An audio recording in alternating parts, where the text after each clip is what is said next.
Hello everyone. Short video here today talking about different forms of storytelling in video games in particular. Two of my favorite video games are, you can see one right on the screen right there, Elden Ring, and, okay, you can't see it. But my other one is Red Dead Redemption 2. Red Dead Redemption 2, actually you can if you just look at the background of my screen. You can see the characters popping up. Two examples of what I consider to be either extremely fun gameplay in the form of Elden Ring. I love just everything you can do, how different you can make each build, how many options you have: magic, faith, dexterity, arcane, strength, all the different weapon classes from like daggers to colossal weapons, great bows, cannons. It's awesome. It's so much fun. And Red Dead Redemption 2, which is just the pinnacle of storytelling, in my opinion, especially character development. Now, you don't see something really akin to character development in Elden Ring, but you do get a very different form of storytelling, and that's kind of what the purpose of this video is. Elden Ring has a form of storytelling where you go around picking up items, searching for the story. The story isn't outright told to you most of the time in the form of cutscenes. Of course, there are like video game mandated cutscenes, like the Radon Festival, Melania, Godric the Grafted, Malekith, and the Radagon. Like, those are all cutscenes in the game. Then never mind the DLC cutscenes that tell parts of the story, but they're short. There's not a whole lot of dialogue. Your job as the player is to take that dialogue, put it up against other pieces of information you've gotten through, like weapons, items, craftables, and compare and contrast all the different items to kind of pull the story out. And there's a YouTuber named Smotown who does this really well. I think he's got like 36 hours. He has like the entire lore and history of Elden Ring. It's a 3-part video, and in total it's like 36 hours long. It's insane. And that's how they do the storytelling, and it's really cool. It's really interesting.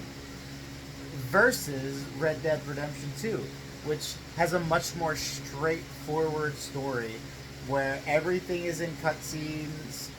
The side quests are in cutscenes.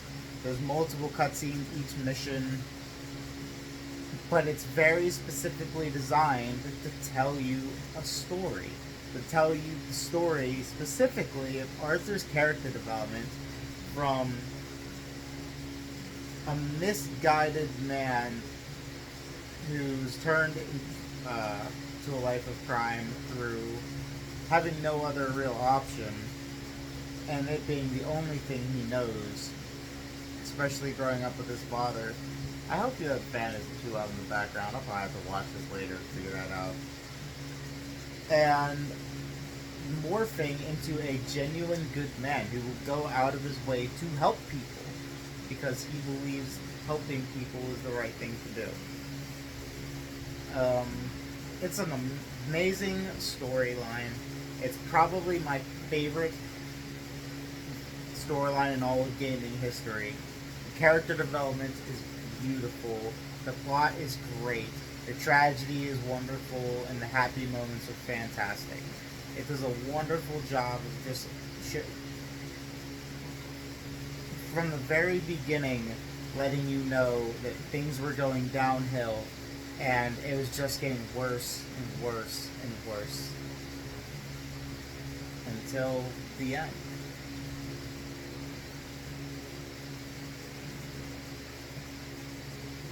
They're completely opposite ways of storytelling. Completely opposite. One, the story is told to you directly. You don't have to guess, try to figure it out. Like, the side quests are shown on the map. Everything's easy to find, easy to figure out. But it's still gorgeous. The story is amazing. It's wonderfully done. And the dialogue, everything about it's perfect. An Elden Ring, really good story, but you have to work. You have to explore. Nothing's given to you. You have to run around and pick up every little piece of the story, and you're a detective. It's a real way, like the Souls games, From Software's video games, you are a detective in every single thing, trying to figure out the history of these lands, what's happening, and just everything. And nothing's told to you, or at least very little is told to you. You get like little snippets here and there, but it's your job to figure out what's going on.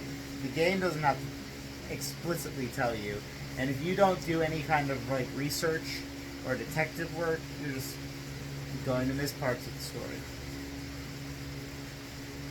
Two completely opposite ways of storytelling and gaming. I love both of them, and two of my favorite video games of all time. I still really want to play Bloodborne. I haven't played that yet. I've played Dark Souls 1, 2, and 3. I played parts of Demon Souls. I need to get a PS5 so I can play Demon Souls. I have a PS3, but I haven't done my PS3 with me. And I also want to play Sekiro. I've played the very beginning of Sekiro. That's it. I'd like to play Lies of P, which isn't a FromSoft game, but it looks fun. I know what the Souls like. And I've heard Lords of the Fallen is alright, but I haven't really heard much about that.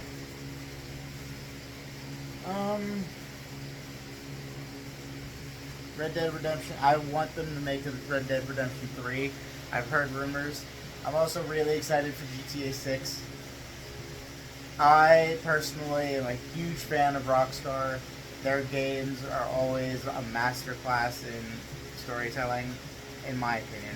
I think they're just fun. Like Red Dead 1 and 2, both amazing games by the community standards. I can't think of the last time a GTA game wasn't received very well. Like San Andreas was amazing.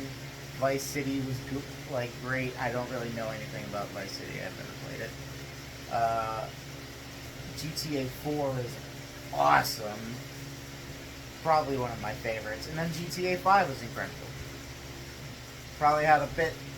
GTA 5 kind of played up the silliness aspect of it a little bit, whereas GTA 4 kind of played up the serious tones of it. Both were fantastic. I loved both of them. I'm excited to see the next game that Rockstar and From Software has to give us.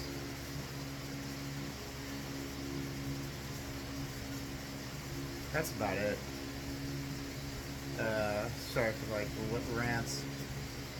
I hope everyone has a wonderful day, a wonderful night. Because it's always night when I'm making videos because I'm bored mostly. I'm gonna go watch Lost Play Elden Ring or something like that. Bye.